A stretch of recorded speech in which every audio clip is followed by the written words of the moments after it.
Hello, lovelies. Welcome to the Fat Joy podcast, where we talk each week about how to flourish in an anti-fat world.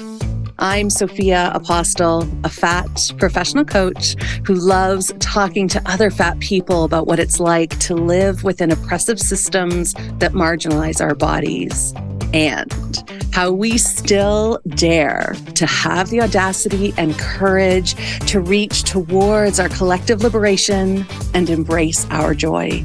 Please know this is an adult content podcast, so there will be swears, we will be talking about harms we've experienced, and we will be rebelling against weight stigma, diet culture, fat phobia, ableism, racism, etc. You can get more Fat Joy goodness, including how you can support the podcast, through my newsletter at fatjoy.substack.com.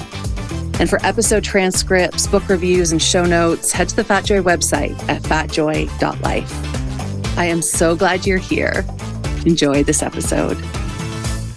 Hello, lovelies. Welcome back to the Fat Joy podcast. I'm Sophia, and I'm so excited to talk to my guest today. I was telling them before we started recording that today is just going to be all about me and my knee problems, because they are an expert at flexibility and joint health. And that person is Vera Schofield. Hi, Vera. Thank you for being here. Hi, thank you so much for having me on. Yeah, we will. I was just thinking, anyone listening is like, I'm going to turn this off. It's just about Sophia. But I think maybe we'll expand a little further. We'll talk about my stuff, and then we'll also talk about general things that will help everybody. We'll be egalitarian today. It doesn't always have to be about me. So Vera, I've been following you for a while on Instagram because your focus on flexibility is not something that I ever thought about until I turned 40. And then my body, and again, I've talked about this on the podcast, there's something about when my body turned 40 mid-pandemic where it was just like, oh, we're going to start to raise a fuss about things. And flexibility, I really started to notice, especially my hip flexibility. So when I think I was looking for information about flexibility and like, do I now need to be doing something I've never done before? And I found you, and I've been following you, and I love your work. So why don't you start by telling us a little bit about yourself and how you help people? Yes. Vera, I am a personal trainer and flexibility coach, and I do work online, and I just help people just feel good in their bodies, however that can be through flexibility and mobility training. I do kind of sprinkle in a bit of strength training, of course, too. But yeah, I just really want people just to feel good in their bodies, because, of course, pain is such a common thing with our joints and just, waking up out of bed even. And of course, as we age, it can get a little bit rough. So and of course, someone who deals with chronic pain myself, I just want other people just to feel good when they're moving without that pain and those aches. Yeah, amazing. Well, and did you get into this like based on your own body's needs? Like, is that kind of what got you into it? Yeah. So actually, diet culture was what threw my back out. No. Oh. Yes. So, I think it was about, I want to say 2016, 2017, I was waist training, and it was because I wanted to be smaller. Oh, describe waist training for people. What is that, in case no one knows? Yes, waist training is wearing a steel bone corset, which of course gives you that gorgeous hourglass shape. But I was using it because a lot of people used waist training as a means to lose weight. But they don't tell you when you are wearing a corset for 8 to 10 hours a day, multiple days a week, for, a year on end, you're supposed to be working out your core muscles in between wearing it. And I didn't. So my core muscles, my back muscles, my glutes, they completely gave out. My back was ruined. No. Oh, I doubt many people who do waist trainers actually then compensate what for the remaining 8 hours they're not wearing it by doing core work? No, this is something I'm so glad you mentioned this, Vera, because this is something that people don't know about how really dangerous actually those waist trainers are. So the muscles start to atrophy, and then what happens, basically, did you do something in it throughout your back? Because the muscles just weren't there to support it? So because I was wearing the corset basically throughout the entire day for months on end, the corset was holding me up. And basically, from what I understand from the doctors and everything, my back muscles were trying to compensate for my core muscles. Oh. So it was creating this kind of I don't know how to really describe it, but it wasn't a great effect happening. So basically, my back muscles just completely gave out. They couldn't support my core and my glute muscles together because I was supposed to have my core and glute muscles for that. So my back completely gave out. I remember it was, I think, maybe for a week or two, I didn't leave my bed because I was just in so much pain. I'd really crawl to the bathroom kind of deal. I'd have to ask my friends to pick up ibuprofen and everything for me.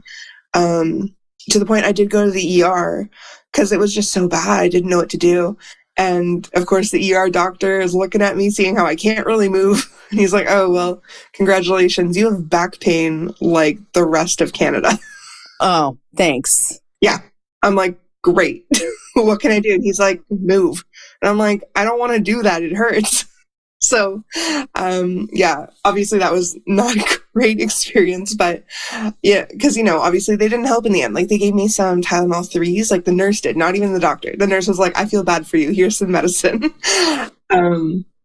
So, of course I didn't really do anything after that. I just kind of kept laying in bed and I was like, this sucks. This is my life now. Obviously over time I was able to start moving again, but it was very stiff. My back was wrecked. And actually it was when my friend invited me out for her birthday, and it was at a club in downtown Toronto, and there are pole dancers at that club. And I was watching them and I was like, wow, that's so cool. Because I was thinking of a few months prior, I saw Roz the Diva on YouTube. And, if you don't know Roz, she's a plus size pole dancer and she's amazing. And I saw her doing the thing and I'm like, you can do that when you're fat? What? Yeah. I was shocked. Yeah. So of course, when I watched her on YouTube, I was like, that's cool. That's not me though. But then when I went to the club and I saw these people pole dancing, I'm like, I want to do it. I want to try it. I'm like, my back is still messed up, but I want to do this. So it was literally the next day I signed up for my first pole dance class, and I signed up for a splits class right after that. And that's really how I got into fitness again. Oh my God. I love that it was the desire to pole dance that got you into what you do now. It's so great. It really was. It really was. And you never wore a waist trainer again, I assume. No. Okay. No, never again. To the trash they went. Oh my gosh. Oh my gosh. So we've kind of started touching on it, but tell us about your relationship with the word fat, your journey with it. How do you hold that word now? Yeah. Oh, I feel like it's a heavy word still sometimes for me because of my past. So of course, growing up, I was the fat kid. I was always picked on it. I distinctly remember someone walking into me in the high school hallways, and I overheard them saying to their friend, "Oh, you made me, you pushed me into a whale," kind of thing. And I'm like, thank you. I feel great. So of course, this whole time I was like, I gotta lose weight. And my mom also had her own fat phobia instilled in her. So she was actually taking me to Weight Watchers as early as 12 years old, where of course, getting weighed in front of all these strangers, tracking all my food, not a great time. But so I was doing that. I ended up having a personal trainer when I was just in 8th grade. And I just want to lose weight. I don't care about getting strong. I don't care about I just want to lose weight. So of course that also started an unhealthy obsession with fitness. And this was all just diet culture. And I read so much on how I could lose this and do that and do that. And it was very, very unhealthy. I ended up developing an ED too. So it was rough. ED is eating disorder for anyone who doesn't know. Yes. Yeah. So it was rough. It wasn't until after I graduated university where I was kind of like, what am I doing? And it was like actually kind of that period between when I stopped waist training to when I started pole dancing, and a bit after pole dancing too, where I was like, oh, I can actually just do what I want and live happily without having to worry about what the number on a scale is or how other people perceive my body. So now I actually find fat a very empowering word. I think it's great. And that's why I call myself a fat flexibility coach. Because I want people to know, yeah, I'm fat, but I also work out probably too much sometimes. But I'm really happy with where my body is right now. And if that changes, that's fine. I'm not going to make a big fuss about it because it's a body, and it will change, of course, with age and any other factors in life. So it's not something I really worry about. It's there, and that's cool. Yeah. Amazing.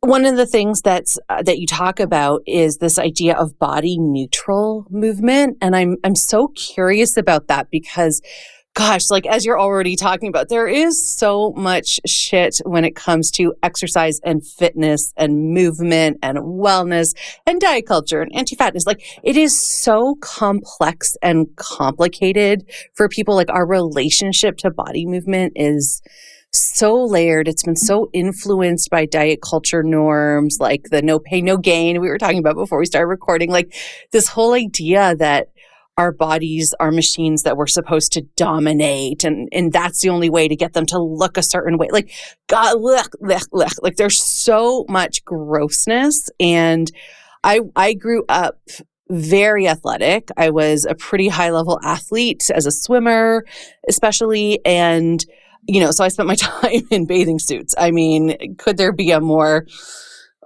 body conscious way of being by 20 hours in a pool with a whole bunch of other people also in bathing suits? Like bodies was all I thought about, and my body in particular. And it's really hard. I'm curious if you found this too, but it's really hard to unpack so much of that, of our own lived experience. Like food is one thing, but I don't know. I actually found it harder to rewire my relationship with physical movement because it had been, without my knowing it, had really been used, or I had been using it. Again, whether I was at choice or not is very debatable, but to kind of almost like punish my body for being fat, right? Yeah. What was that like for you? Like, how have you kind of unraveled that big mess for yourself? Yeah. So I was not into fitness as a kid. I hated it. I was definitely that kid who, of course, he was like pick last for dodgeball. And I, grown accustomed to just really dread gym class, any type of fitness. So when I actually did get into it, it was purely to lose weight. So when I started, finding movement again and in a more joyful manner, it was really just noticing how my body felt. And really, of course, those thoughts of like, what was that one? People used to always say, I was like, oh, wearing black and you're working out, sweating. I'm getting it wrong. It's sweat is your fat crying. I've never heard that before. Say that again. Sweat is your fat crying. Oh, it was instilled in my brain for so long. And it was, you wore black for your fat's funeral. Oh my God. What are these things? I don't know.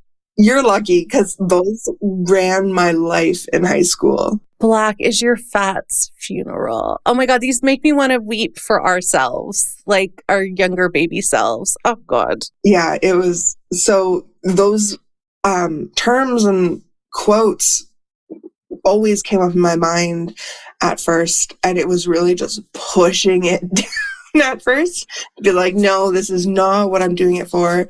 I got really lucky because pole dancing, you can't really wear that much clothes, because you need to be able to have grip, friction with the pole. So I was forced to be in front of this large mirror in basically my underwear, moving around dancing, but it made me really enjoy how my body moved. And to see, you know what, I don't have to be super skinny to move in a very like sensual way, which was what I was doing at this pole dance studio.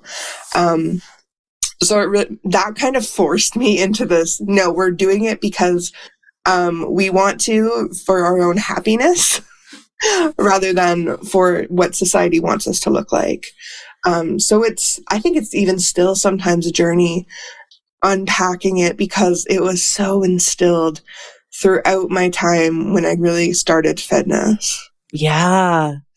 Well, and it's so funny as you're talking, Vera, I'm so struck by the stereotype around fat people, which is that we're undisciplined and lazy. I'm like, everything you just said proves the opposite, which is that you did not like movement, but you embraced it. You worked hard at it because you were and you were disciplined at it, I imagine, in order to lose weight. And then when you wanted to unlearn that paradigm that you'd been taught by diet culture and weight stigma, you again brought discipline and willpower in order to be able to do that. So everyone listening, like, let's just drop out of our minds forever that stereotype that fat people are lazy. Every fat person I know is actually more disciplined because they have spent their lives for the most part until they, it's not like discipline goes away when you start your fat liberation journey, but like we have spent our lives being disciplined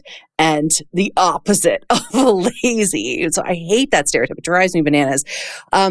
So I was just noticing that in what you said, Vera, because everything you just talked about took so much willpower and so much discipline. And I'm curious, when you were in the pole dancing class, were there other plus size people, other fat people in the class? Was there a variety of bodies? At first, I noticed it was very thin-centric. I was the only plus-size body. I'd be so intimidated. Good for you. See? Bravery. I did get lucky. There are some plus-size students I know who go there still at those studios. And I met them through there, and it was always our own little community, little plus-size pole dance community. That was really nice to have. Even to the point I went to New York and saw Roz the Diva for a class, and it was specifically for plus-size people. And it was so lovely to just be around other bodies like mine. And we're all just like enjoying pole dance. Amazing.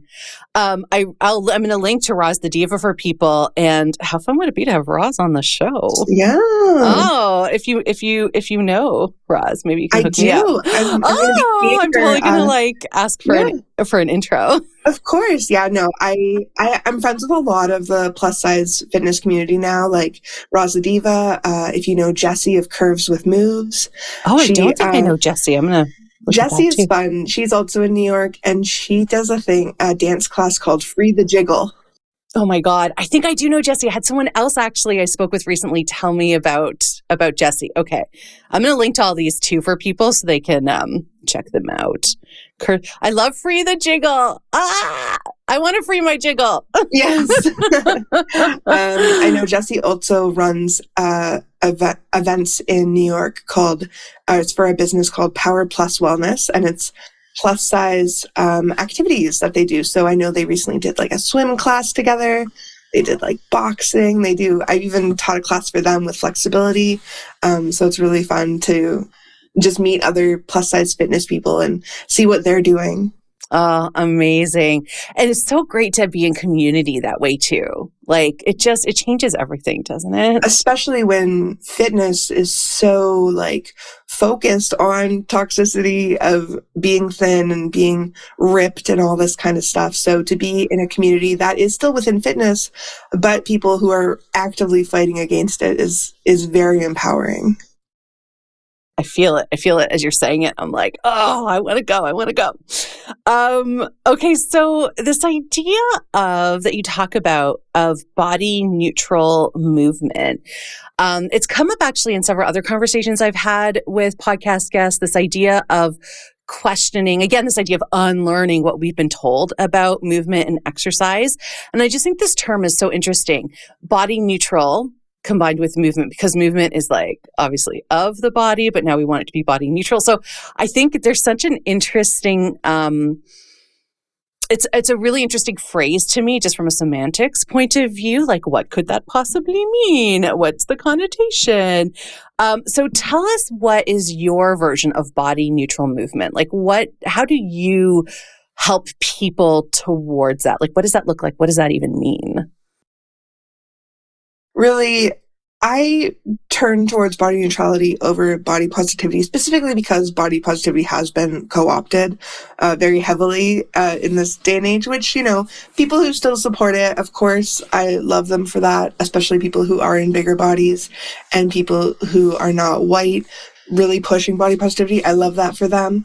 But myself, especially being a white person, I prefer body neutrality to kind of move away from that almost toxic positivity that has come up after it's been co-opted.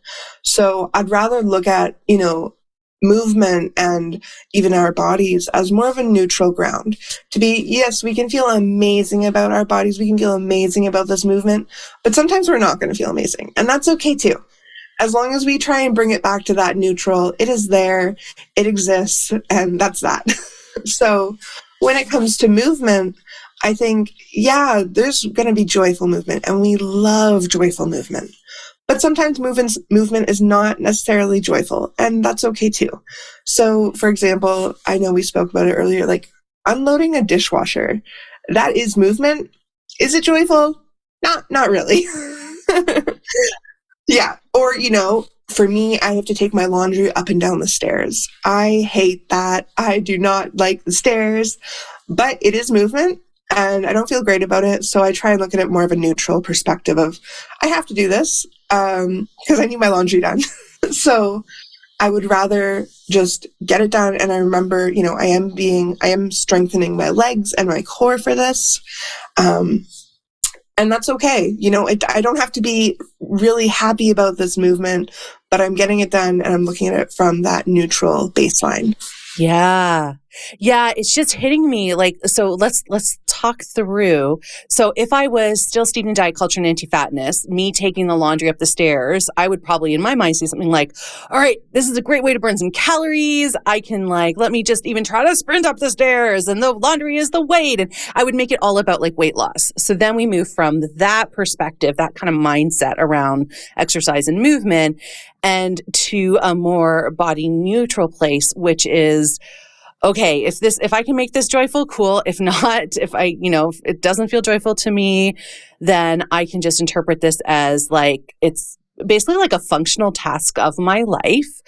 And me right now, actually, because I have some knee stuff that we'll talk about. For right now, literally as I go upstairs, I'm like, okay, this actually, I have pain right now, a bit of an achy kind of pain happening.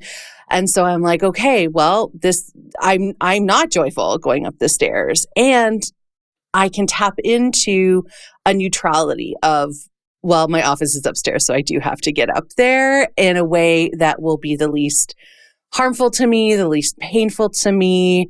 And it's not, I feel like the big difference is not attaching any external morality or ethical, or not ethical, but I'm not better because I take the stairs 2 at a time or 1 at a time. Do you know what I mean? Yeah. And I think another way you can look at it too is, all right, well, we don't want to do the stairs, but we have to. But let's think about what it's going to do for our muscles and our joints. All right, we are working the quads and maybe we hate working out the quads. So at least we're doing that. And, that brings us again to that neutral baseline where we're not a huge fan of it.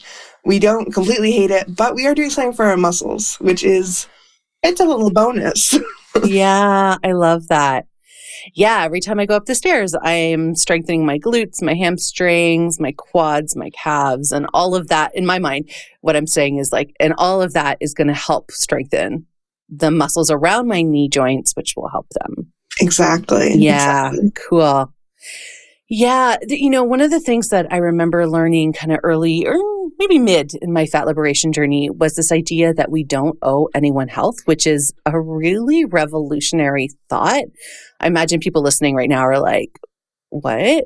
Because what fat people hear a lot, like I get this in my troll comments all the time where people are like, you're the reason why we're $1 trillion in debt because I don't know why I do that voice as if that's the troll voice, but, as if my fatness is a drain on the system, that whole thing. So it's almost like this healthism, right? Like we owe society health and that's so rooted in healthism and ableism. Like it's so bullshit. But it's so tied too, because then the next thing is, why don't you get on a treadmill, fat person who I'm trolling, right? Like, so there's this whole piece around exercise and movement that gets kind of mushed up in there as well with health. And I'm so curious, Vera, like, what do you hear when people are coming to work with you? I imagine there's a lot of these thoughts going in their heads too. Yeah, it's a lot of, there's a lot of guilt. A lot of, I need to do this. I need to do that. If I don't do this, I'm the worst person ever. It sucks. It's heartbreaking because of course we need to, I want to help them break out of that. And, we can only do as much as someone gives us. What I find is because a lot of people have that guilt attached to it because the trolls are so loud sometimes. And it can get to us. Of course, if we're not like prepared, we don't have our guard up because we shouldn't have to have our guard up all the time. But the trolls, they're loud. So I find it's a lot of, just pushing past it. And can be a struggle to push past it. But to really work past and no, I'm allowed to rest. I'm allowed to take breaks. I'm allowed to not work out or not even move today. I can take that time for myself because I am in control of myself. And I can own that. Yeah, and be at choice with it. I'm going to also link to the NAP ministry, which I love to do anytime rest is brought up because choosing to rest is actually a rebellious act in our pretty fucked up systemic oppression world. And Trisha Hersey, who actually started the NAP ministry Instagram account and then has a whole book that I've read, but I forget the title. I think it's called Rest is Rebellious, something like that. Anyway, I'm going to link to it. Because you hit it on the head, Vera, which is guilt. Like guilt is so present when it comes to movement. And it's like, how did we even get in there? And I think we still get it. I think it's unavoidable because, every other day it's like 10,000 steps, which also is bullshit, by the way, right? Maintenance Space just did a whole expose on the 10,000 step rule. So anyone listening, the 10,000 steps is completely made up. It's not based on any research. In fact, the research shows, sure, maybe get around 6,000 to 8,000 a day, but it doesn't really matter. So I love telling people that. I literally told my dental hygienist that as I was leaving the office because she had to walk to unlock the door. And she goes, oh, I guess I'm going to get my 10,000 steps. And on the way out, I was like, that's total bullshit, right? It was totally made up, not even real. So, but it's good to walk, good to move. Great. Good for you. But I was like, we get so attached. And then so if I don't get my 10,000 steps, oh my God, I feel guilty. And it's all fucking made up. Oh, okay. Now I'm mad. Help me, Vera. Help me deal with the rage. Honestly, that's when we want to bring in that strength training. we want to get rid of that. No, but I do agree because I think I remember getting a cereal box as a kid and it came with a step counter. Yes. And I was really excited by that. Yeah. A pedometer. Yay. Yeah. I was like, wow. I think it was Tony the Tiger. It was his little step counter. And I was really excited by it. But yeah, like that 10,000, ridiculous. And I think it's kind of instilled in us the same way BMI is, because obviously now more people are becoming aware that BMI is BS. But at first, when we first hear about it, we're like, yeah, it's probably science. We have to agree with that. Like, we didn't question where it came from or its origins. And now we're like, it wasn't even made by a scientist? Oh, it was just made for white people in Europe? Oh, just for men? Oh, okay. All right. Well, so glad it determines whether I get surgery or not. Yeah.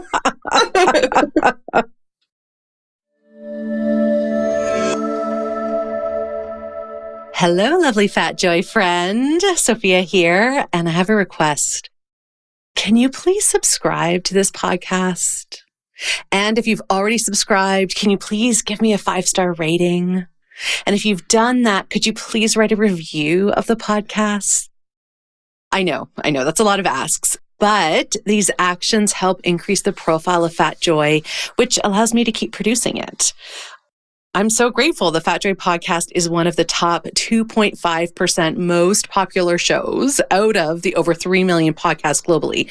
Totally amazing. And let's bring even more Fat Joy into the world by getting into the top 1%. So when you subscribe, rate, and review, you're helping do that. Thank you so much, and I appreciate you.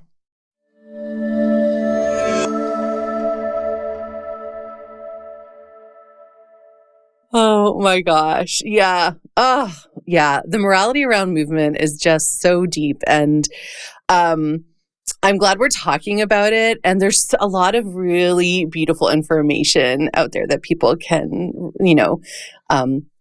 tap into if they want to go deeper into that. Your account is so good for that, Vera. Like, it invites us to question what we've been told in a really beautiful way. And I always love that about your content. So obviously your links will be included and people can follow to learn more. You've chosen to really hone your business and your work in on flexibility. And I'm so curious about that. Like I said at the top, I never thought about flexibility ever until suddenly I'm like, oh, my hips aren't moving the way they should or used to like 6 months ago. I was like I'm telling you, 40, my body changed at 40. So why flexibility? What had, as opposed to I'm going to get fat people to feel strong, but which is part of it, but why flexibility? So when you look at fitness, it's actually made of pillars. So it's 4 pillars. So we think strength, cardio, recovery, which a lot of people forget too, and flexibility. So recovery and flexibility, those pillars are often thrown to the side, but they're pillars. And if we think of pillars, they hold up something. We need that. We can't use 2 pillars when there's 4 needed. So flexibility, it's so often thrown to the side. And we think, flexibility, we think, we do a quick little warm up of rolling out our shoulders. And then at the end, we're going to stretch out our hamstrings. But, we were actually just doing a back exercise the entire time in between. It's like, well, why'd you do shoulder circles? And why are you stretching out your hamstrings if you only worked out your back?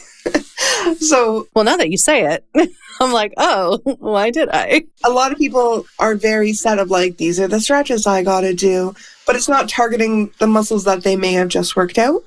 So that's it when it's looking at a very traditional strength training type program.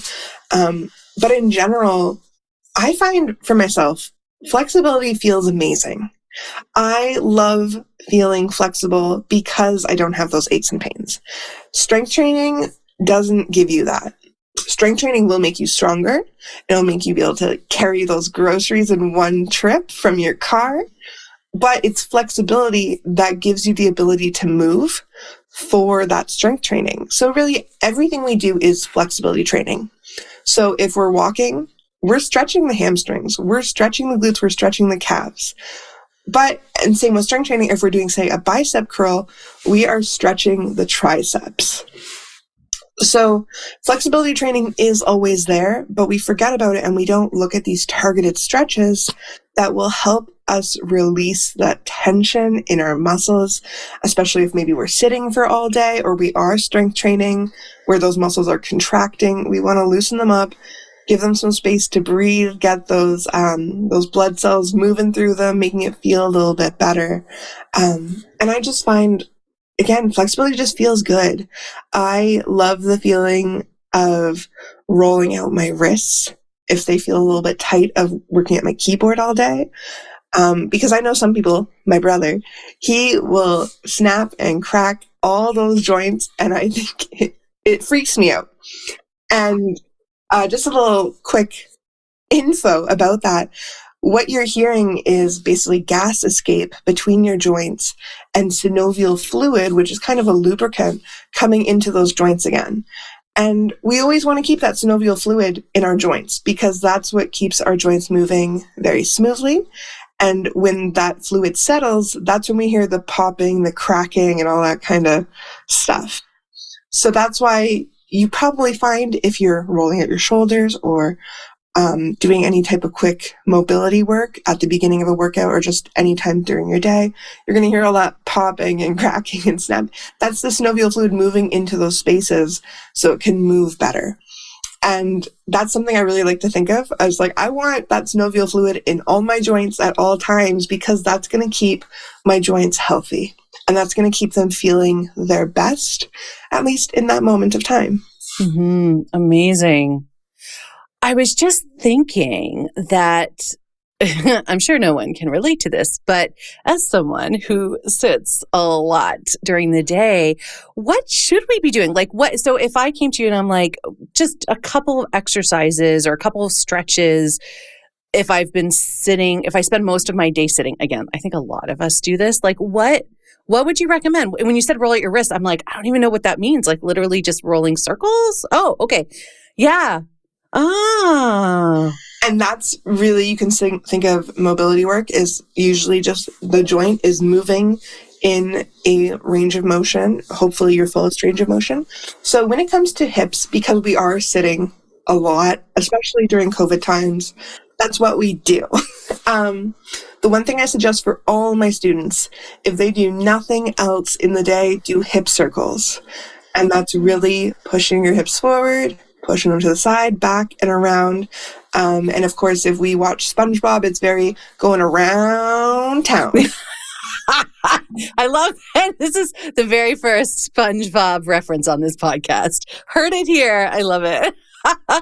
So a hip circle is like, just so I can paint a picture for people who are listening. So it's like you stand up. Yeah. And then, so I used to do belly dance and have aspirations of continuing when my knees feel a bit better. But it's kind of like, so you stand, you kind of like drop your knees a little bit so your knees aren't. Yeah. So we think of soft knees. Soft knees, yes. Not locked. Yes. Soft knees. Yeah. Yeah. And then you kind of, take us through what the movement is. Yeah. So people can get it. I like to think we start with our feet about hip width. We can always have our feet a little bit wider. We do have soft knees. So we have that small bend in our knees. So we're still standing up straight, but they're not locked, like you said. We're going to push our hips forward. So we think of just kind of like if someone's trying to sneak behind you and you're pushing your hips forward just to give that little bit of space. And gently, right? Because I think sometimes this can be hard on backs that aren't used to doing this kind of movement, right? Yeah. So the other thing you can think of is the positioning of your hips. So think of your pelvis actually scooping up towards your belly button when you push it forward. And that's kind of going to round out your lower back a bit. From there, that's when you can push your hips to the left and you bring it out to the side. You're going to push your hips behind you. We think of that kind of an arch happening in our lower back. We push it to the right and we bring it forward. And then we can start smoothing that out. So we can kind of think of that square kind of shape at first, hitting those corners. And then over time, we smooth it out.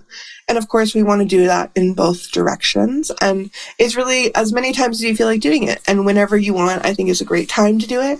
I like to do it personally when I'm doing the dishes because of my hips love to start tilting, creating some pain in my lower back when I'm doing my dishes because of how I lean over. So I actually will stop. I'll do a couple hip circles, feel it out, and then go back to what I'm doing. But it's a really good thing just to get that mobility back into your hips, that synovial fluid into around the femur joints when you're sitting.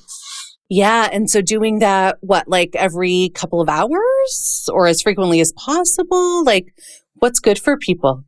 whenever you feel up to it, I think is the best. But really, if you can do it multiple times a day, amazing. But if you only do it maybe once a day, that's fine too. You do what you can, and that's what matters. Amazing. Oh my God. I just added it. I have a list of exercises that my physio has given me. And I've just added hip circles as like, because I know all the things I'm supposed to do, but I just don't do them. I need like reminders. So I put everything on Post-it notes. So I just added hip circles. I will share, I don't know if this is the stretch that you have if your clients do, but my physio gave me my favorite stretch of all time for my hips, which is go lie on my bed on my stomach. I'm like, I will do that all day. I will stretch my hips. Because she said, like, especially if you're sitting a lot, like just kind of being on your stomach, which I used to sleep on my stomach, but that was like when I was a kid. Like I hardly ever lie on my stomach. But she said, and when I do it, I actually do feel like it is a really like gentle stretching that feels so good. And I haven't ever done that. So I've been doing that daily a few times and it feels really, really nice. And it's a nice little break too, like just from being at the computer.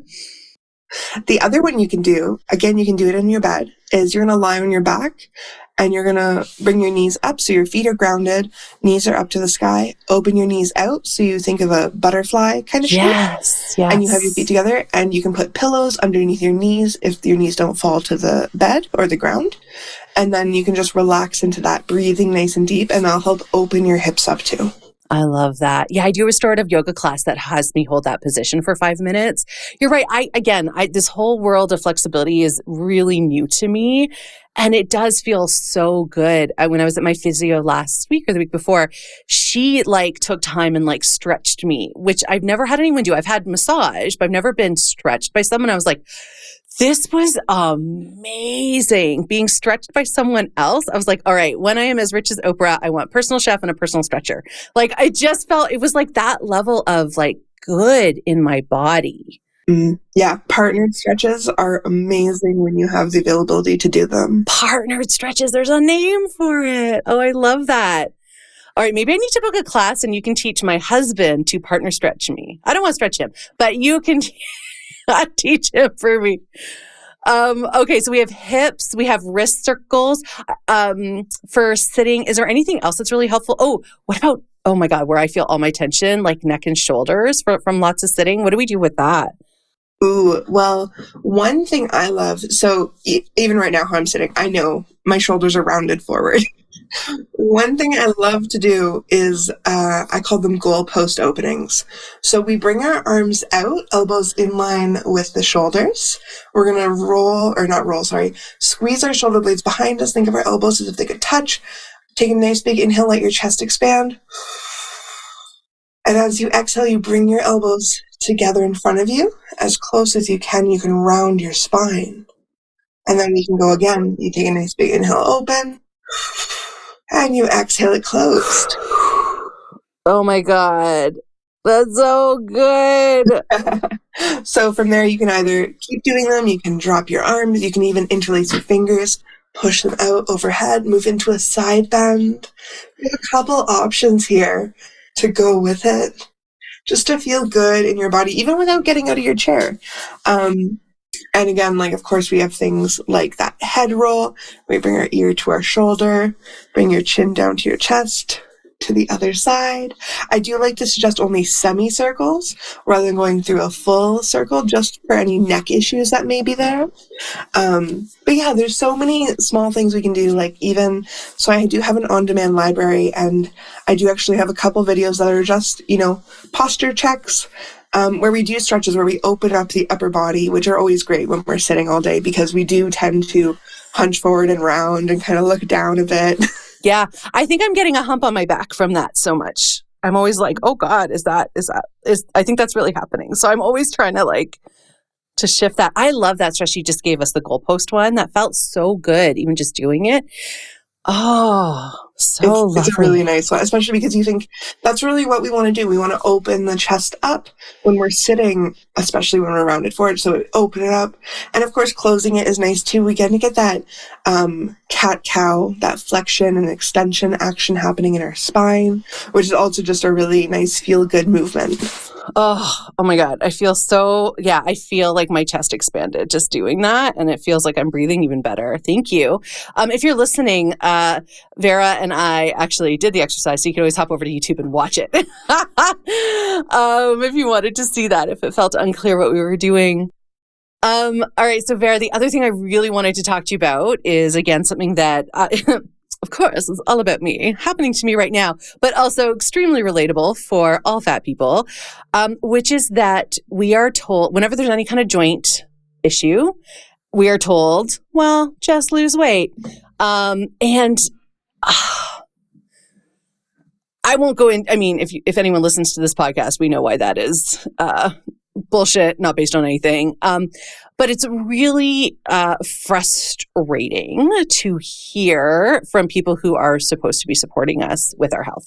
So this idea of like joint health. So let's take knees, because I feel like knees is a big thing. I think because fat people are fat, there's this assumption that there's more, well, and I guess it's probably true. There's more load bearing into the joints, but we know weight loss fails. So then we're kind of, often people are left with like, so what do I do? Just start another fad diet, lose weight, gain more, just kind of repeat the cycle that I personally have been on for about 35 years.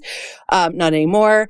But so there's something in here around joint flexibility, joint strength. Like, what do you think about that? How do you support people with that, Vera, sorry.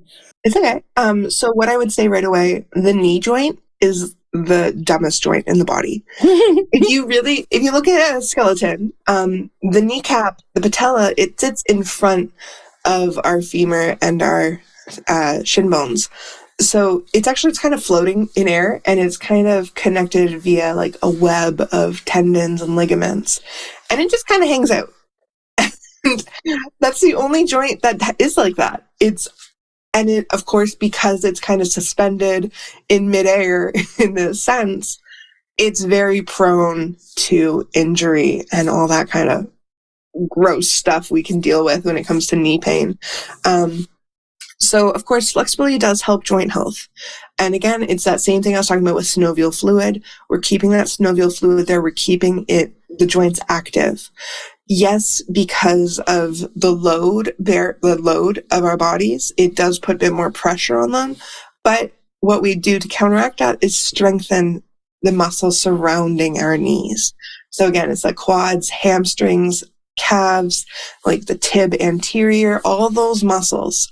The other thing is to look at our ankles and our hips. So everything is connected. So we think if the knees are acting up, we should be looking at the hips. We should also be looking at the ankles.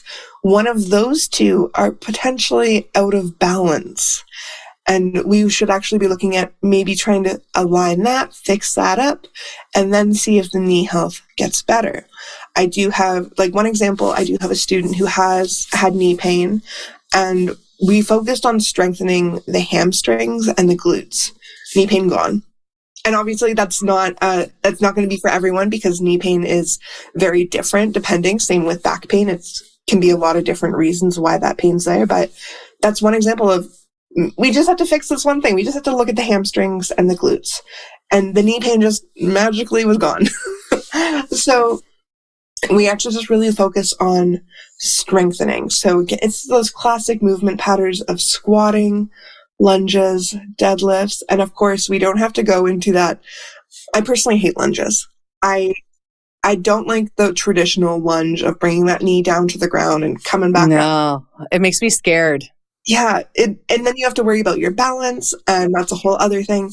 I prefer long lunges, which is more of a yoga type movement, but that's a different thing. So if we look at something like squats, that's going to help strengthen our quads and our glutes. And we love that because we really want to focus on those muscles surrounding the joint to help.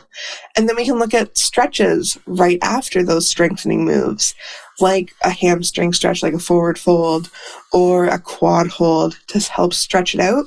And those two movements together, the strength and flexibility, are going to help really support the joint. And that's what we want. We want to support the joint the best we can. And we don't have to worry about weight loss or these awful diets or anything like that, because we're just focusing on strengthening the muscle, not about how much fat is around that muscle or anything like that. Yeah, yeah.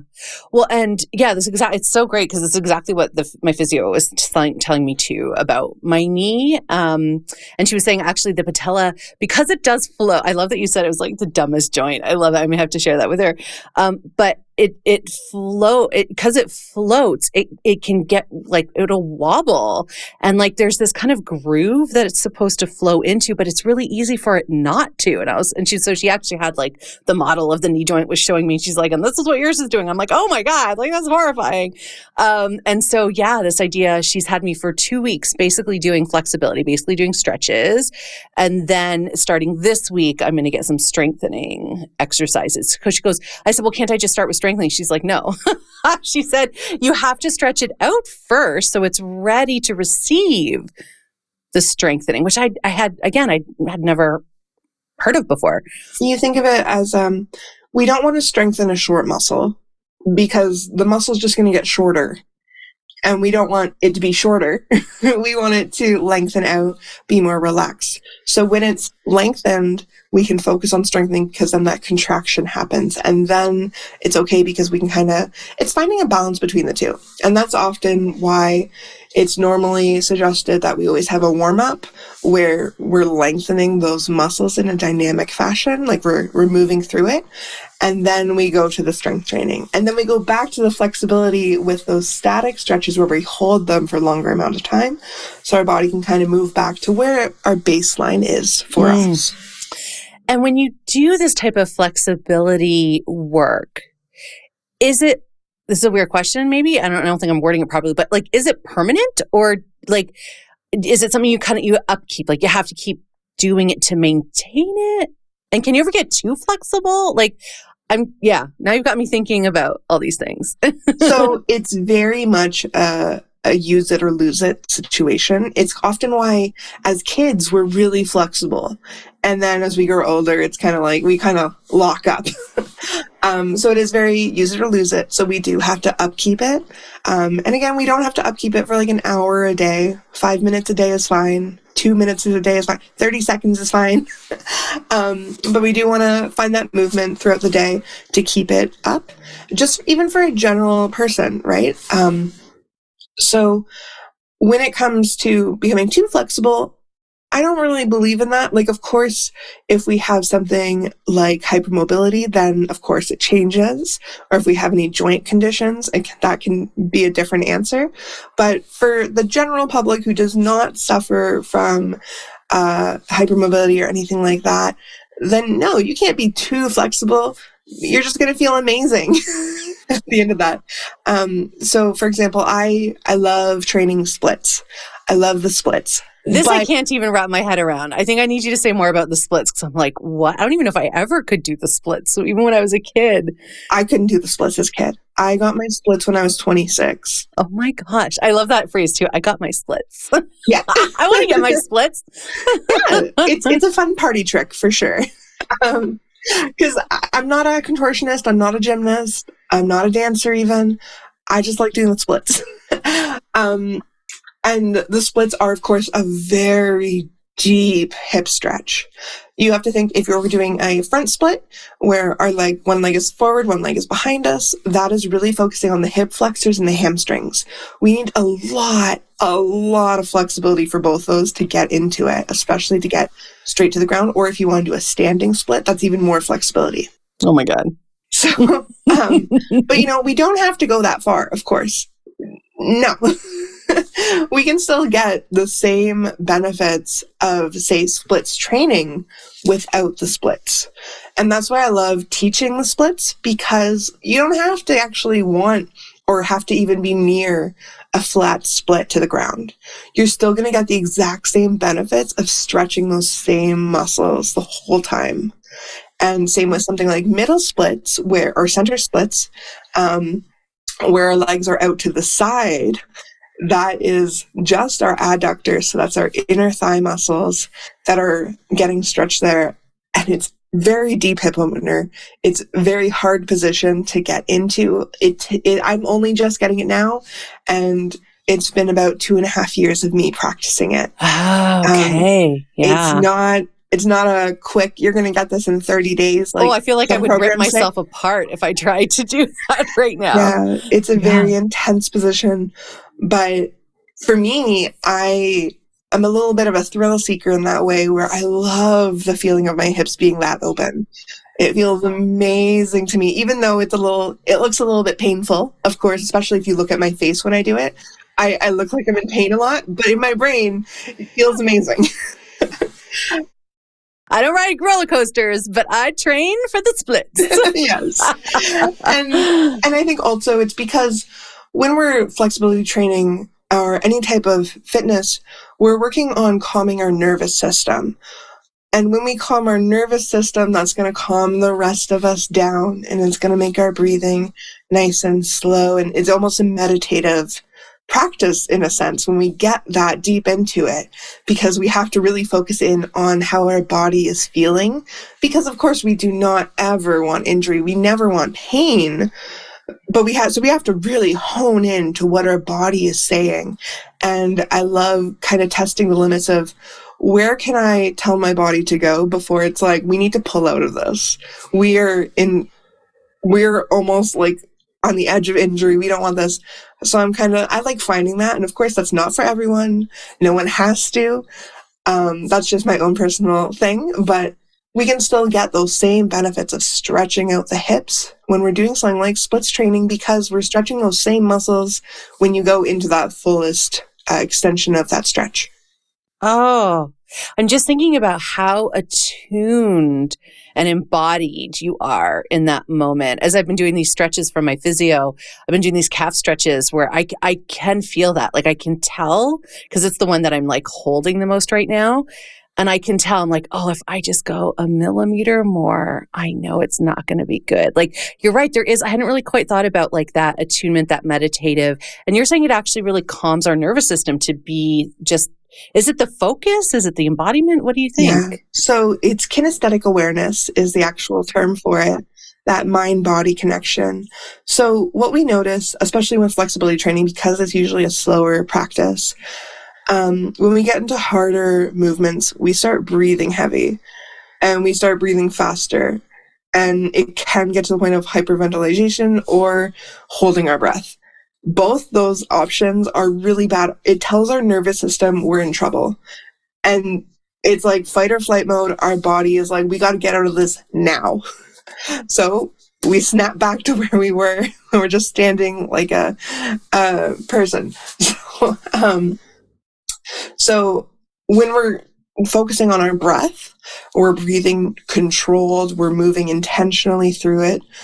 We're telling our nervous system it's okay. We're comforting that spinal cord and that nervous system that's like, hey, we're okay. We're not in danger here. We can go through it. I'm here for you. And we can really just kind of listen to our body, breathe into it, move nice and slow, and focus in exactly on those muscles that are moving and really see how are we doing? How are we doing? How are we doing? And go through and be like, can we go a little bit more? Is my breathing going to become labored? If it is, that's probably not a good sign to go further. But if I can keep breathing nice and deeply through it, calming my nervous system throughout, then maybe we can go a little bit further. The thing with flexibility is we are already flexible people, even if we don't think we are. It's our nervous system that's going to hold us back 95% of the time. It's going to be like, no, you're in danger. Do not go there. Do not go there. You're going to get hurt. And your nervous system will physically stop you from doing it. So when it comes to splits, I could say most people can do it, but your nervous system will stop you and it will not let you go further. It will tell you there is danger here. You are going to fall off a cliff right now. It's not happening. And so it's a long practice. Like, that's why I hate when I see programs are like 30 days to the splits. You are not going to get your splits that fast because you have to train your nervous system that it's okay to get the splits. And you have to train your body to be like, this is how much my muscle can stretch. Nervous system, it's okay. We're fine. It's stretching. It's not going to break apart. It's not going to snap or anything. So we have to calm our nervous system, and that can take months on end. Yeah. That is so interesting. I've never heard that before. And as you're saying it, I really feel the truth of it. Yeah. That we have to work it's not only like working with my muscles, it's working with my nervous system as well. And the fear, because I had a really bad skiing accident and knee injury when I was in my 20s, and everything now to do with my knees. My nervous system is on high alert. And maybe that's also why she had me stretch for like 3 weeks. I'm just realizing, smart physio. Yeah, what you're saying is so true. Because I'm like, so worried that I'm going to like twist or do something and then I'm out. I am now like unable to walk or move and then have to deal even more with the medical system, which is deeply anti-fat. So yeah, oh my gosh. I love this idea of like, this is also a way that we can work with taking care of our own nervous systems. Like that's actually really beautiful, Vera. Yeah, I like to kind of consider it's an interesting way of comforting my inner child. I like to think my nervous system being that because my nervous system is full of anxiety. And it's really, just like, shh, it's okay. Like, I'm here for you. I'm not going anywhere. And we're going to do this together type mindset. And it's really nice. Yeah, I feel that. I can totally feel that. Even as I'm like sitting here, like thinking about it and really feeling into my body with that, I really get that. Yeah. Oh, it's so beautiful. Yeah. Like, because I think even without actually moving right now, like even as we're just sitting here, you can take just a few deep breaths and focus in on how your body feels even in this exact moment. And it's very similar to a body scan where we're just checking in with everything. And we're like, do we feel good? Are we feeling safe? Do we need to adjust something of how we're sitting or moving in a way? Do we? Yes, no, cool. We can kind of move with it that way. Yeah. Oh, amazing. Well, and I feel like this is the perfect segue to what is always the last question of the podcast, which is around joy. Because I feel like joy is so connected into everything that you're talking about here in terms of how we relate to ourselves, our movement, our bodies. So how do you stay connected to joy, Vera? Like, how do you turn towards joy? Do you believe joy is a choice? Like, just how do you feel about joy in general? Joy makes me so happy. I do think joy partially is a choice. I don't think it's completely like fully 100%. I think sometimes it's there, sometimes it's not, and sometimes we can push it to be there, but not always. For me, of course I find joy in moving my body. And of course, it's also listening to my body because sometimes I get all my workout gear on, I get my weights, I'm ready to go. And my body's like, no, don't do it. And I know if I push past my brain and my body saying that, I'm not going to have fun. It's not going to be joyful. I'm going to be thinking about everything else. I'm going to get stressed. I'm going to get bored and I'm going to get frustrated. But if I listen to my body in that moment and you step back and be like, you know what? I'm not going to work out. That's joy to me because that's me listening to my body and honoring what it wants in that moment.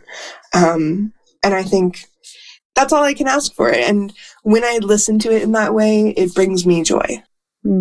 Yeah.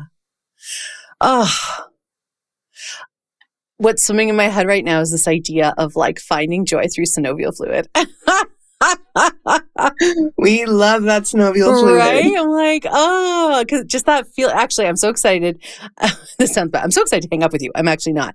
But when we hang up, I'm so excited to stand and do like the hip circles. I don't know why I was like, I can only do hip circles in belly dance class. Like, why would I think that?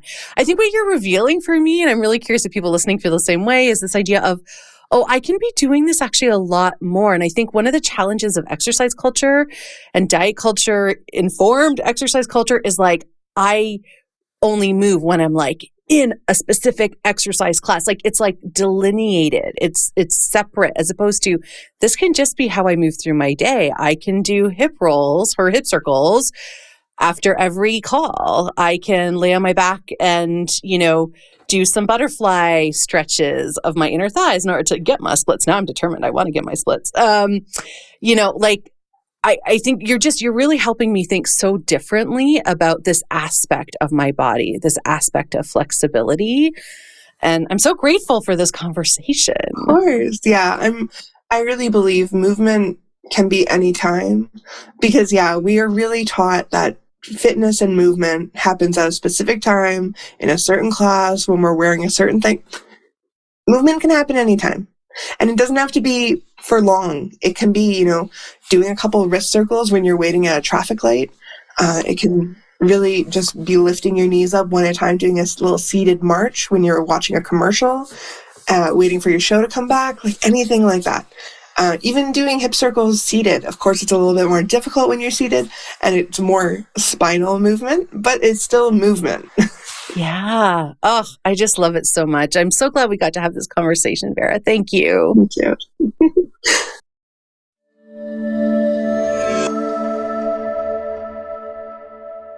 Before we go, I'd like to read a poem because poetry can reach our hearts in a different way. Poems can have us feel in a different way. And that's what this podcast is all about. Expanding our hearts, deepening our empathy, and inviting in joy. So each week, you get a new poem.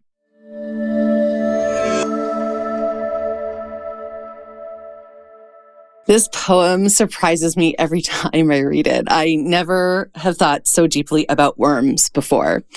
And in my conversation with Vera, I never thought so deeply about the role of flexibility before. This poem is written by Gail McConnell, and it is called Worm.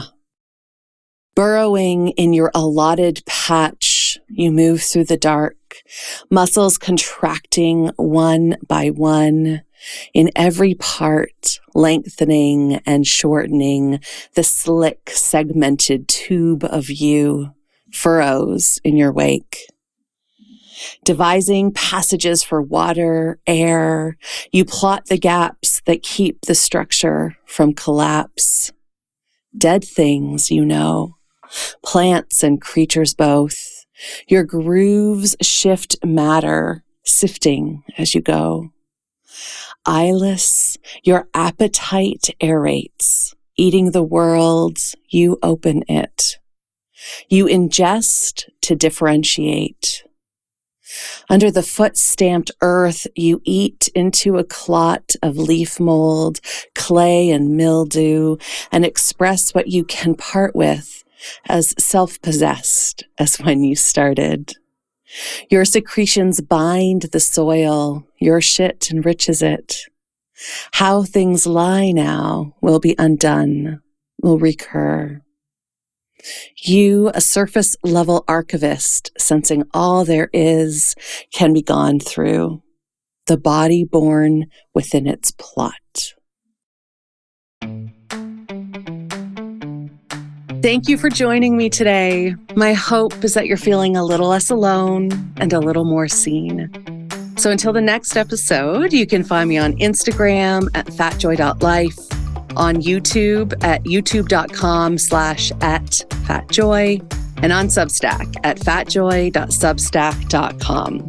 And please do check out the episode notes for how you can connect with my amazing guest and for the links to the poem. All right, lovely. I am sending you off with my best wishes for an abundantly Fat Joy day, and we'll talk again soon.